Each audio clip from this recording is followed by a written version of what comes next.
Welcome back to Tip Tuesday from Sweet Beads.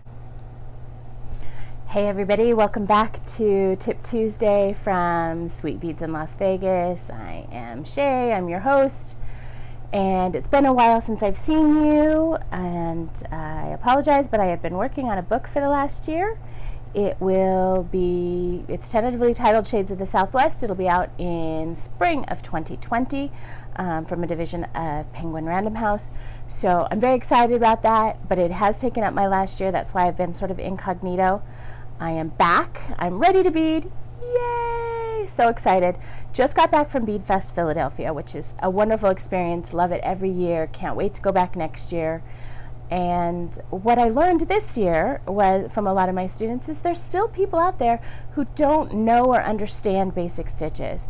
They may be new beaders, they might be older beaders who've only stuck with one stitch, and so they don't know the basics of other stitches.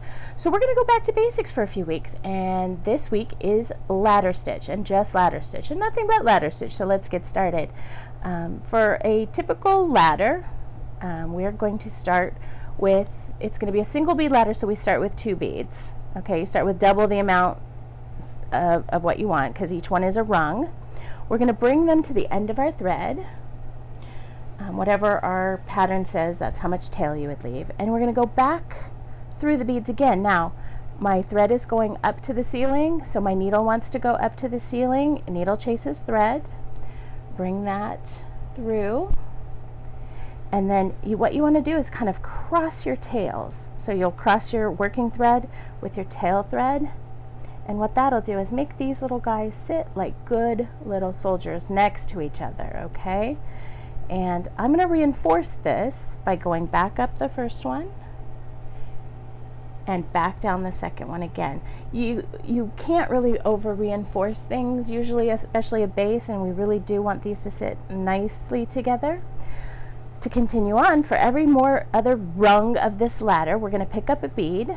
Our needle again chases thread. Right now, my working thread is going down to the floor, so my needle goes down towards the floor. And then it'll go up the new bead. Okay, beep, here we go. All right, keep them nice and tight. And then for the next one, my thread is going up, so my needle goes up the old bead and down the new bead. Okay, and you can do this for as long a ladder as you need.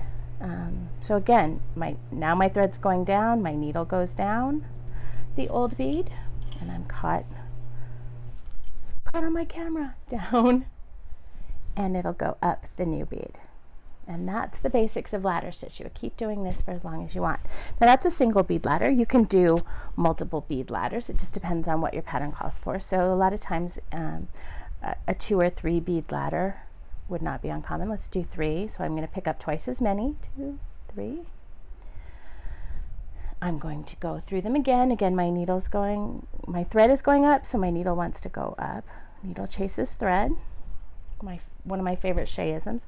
You're going to cross your threads again. If you try to pull apart, then your ladder will pull apart. If you try to pull them closer together, then your ladder will pull closer together. I'm actually going to reinforce. Remember, we can't over reinforce, especially this first round. So I'm going to go up the first stack again and down the second stack again. And see, that made them just a little less wonky. Not a lot. I'm using some big beads here. The smaller beads would be less wonky. I'm using some 6s though, so we can see what's going on. Okay, I picked up 3 more. I'm going to go down my previous stack. Again, I keep getting caught on my camera. I'm so sorry, guys. And up the new stack. Okay, let's do that one more time. We'll pick up 3. This time my thread's going up, so I'm going to go up the old stack. And I'm going to go down the new stack. Now you might see people say, then connect your ladder, and that would happen like in tubular herringbone, a lot of tubular stitches. What that means is we want to connect stack number 4 to stack number 1, so it makes a full circle, as you will.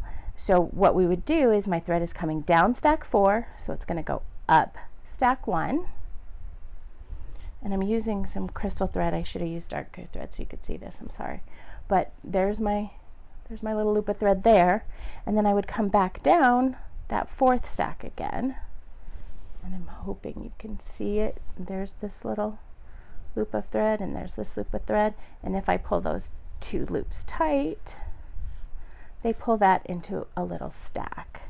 And then I would just go up that 1st stack again, and we would have a connected ladder.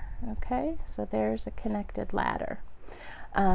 So that's ladder stitch. It's not very hard, but it is a foundation stitch. So if you're going to do flat herringbone or tubular herringbone, brick stitch uses a ladder stitch. Lots of stitches need a foundation to build off of, and ladder stitch is that foundation. So let's look at it one more time. If we were doing single bead, again, we picked up our 2 beads and we went down and up, and then we went down again. Okay, and then our thread went up and down and up again, and then it went and picked up the new bead and it went down and up and down again. So you can kind of see it does these figure 80 sort of turns. Same thing happens on tubular. We started off here with our 2 stacks and then we connected them and came back down, right? Then we picked up our 2 new beads and went down the old stack and up the new stack. Then we picked up 2 more beads and we went down the new stack, up the old stack, and then back down the new stack again. Okay, and then when we wanted to connect them, we went this way, whee, and then back up again. Okay, so those are the thread paths. Forgive my not so great artwork. I don't have a graphic artist on staff. I have me. So that's ladder stitch. Next week we will work on herringbone stitch. Until then, thanks for sticking with us. We're glad to be back. I'm happy to be beading again for fun, not just for work. And we'll see you next week. Have a happy week and happy beading. Bye. Remember, for all your beading supplies, check us out at sweetbeadslv.etsy.com.